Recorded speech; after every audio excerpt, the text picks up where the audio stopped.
বিকেলের নরম রোদে রাহুল হাঁটছিল কলেজ থেকে ফেরার পথে।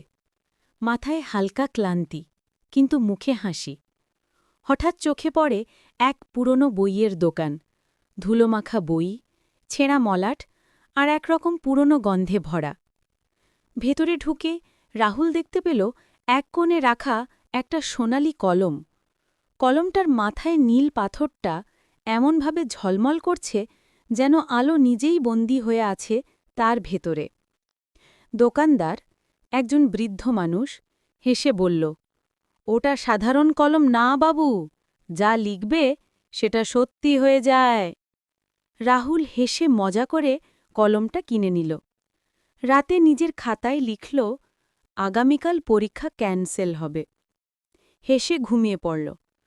পরদিন সকালে ফোন এলো বন্ধুর।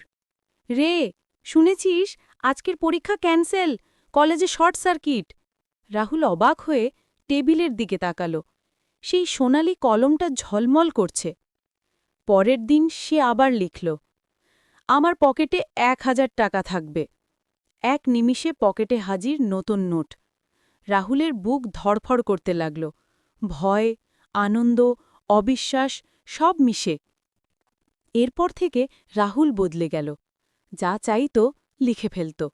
আমার ভিডিও ভাইরাল হবে, আমি বিখ্যাত হব। সবই সত্যি হচ্ছিল। মানুষ চিনতে লাগল তাকে। রাহুল হয়ে গেল জনপ্রিয়। কিন্তু লোভ বাড়তেই থাকল। একদিন সে লিখল, যে কেউ আমার কলম নিতে চাইবে সে গায়েব হয়ে যাবে। দুদিন পর রোহিত, তার ঘনিষ্ঠ বন্ধু, রুমে এসে কলমটা দেখে বলল, দোস্ত, একবার দেখতে দে। রাহুল ঠান্ডা গলায় বলল, না, এটা আমার ভাগ্যের কলম, কেউ ছুতে পারবে না। ঠিক তখনই বাতাস থমকে গেল। খাতাটা নিজের থেকেই খুলে গেল, আর সেই সোনালি কলমটা ধীরে ধীরে নড়ল। পাতায় নিজের থেকেই লেখা উঠল, রাহুল আমার কলম দিতে চায় না। রাহুল ভয়ে চেঁচিয়ে উঠল, না, থামো। কিন্তু শেষ লাইনটা নিজেই লেখা হল, তাহলে রাহুলই গায়েব হবে। এক মুহূর্তে ঘর নিস্তব্ধ।